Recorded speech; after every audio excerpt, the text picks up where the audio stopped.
कर देते हैं।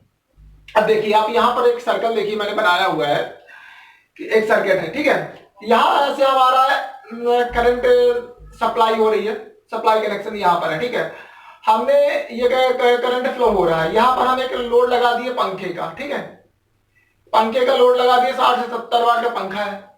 अब हम ये क्यों बताए हुए हैं, हम आपको ये समझाने के लिए कि पावर फैक्टर का जो खराब पावर फैक्टर है, जैसे किसी लोड का हमारा खराब पावर फैक्टर है तो उसमें सुधार कैसे ला सकते हैं।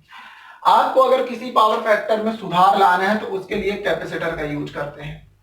यहाँ पर कुछ कैपेसिटर अपन यूज कर देते हैं एक पर्टिकुलर कैपेसिटी के।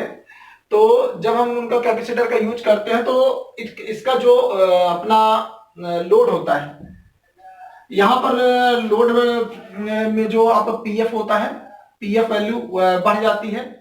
मतलब अगर इधर 0.6 होता है 5 होता तो 0.7 हो जाएगा, और जैसे ही आपकी पीएफ वैल्यू बढ़ेगी वैसे आपका करंट कम हो जाएगा।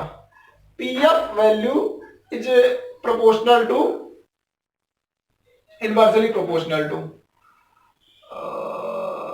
जब पीएफ वैल्यू बढ़ेगी, ठीक है, तो आपका ये कम हो जाएगा, करंट कम हो जाएगा। जब भी जहां की पीएफ वैल्यू बढ़ेगी आपकी तो आपका करंट कम हो जाएगा, ठीक है। ये तो नॉर्मली मैंने आपको चीजें बता दी पावर फैक्टर के बारे में। तो हम बात कर रहे हैं पावर फैक्टर के बारे में।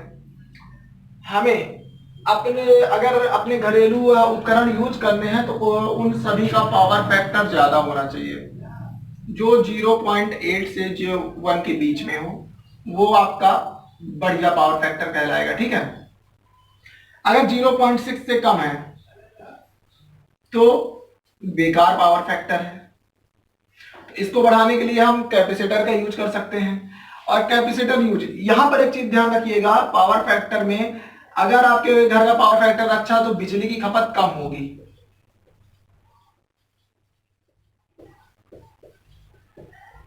ठीक है।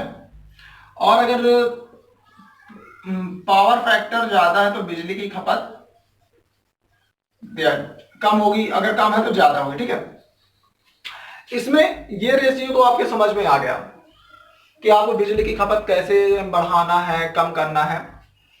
और सबसे बड़ी बात होती है कि वोल्टेज और करंट के बीच में, ठीक है, वोल्टेज और करंट के बीच में समय का जितना अंतर कम होगा, जैसे आपका वोल्टेज यहां डला हुआ, माना कि यहां पर वोल्टेज डला हुआ, ठीक है, और करंट हम यहां डाल देते हैं, यहां से हमारी सप्लाई आ रही है।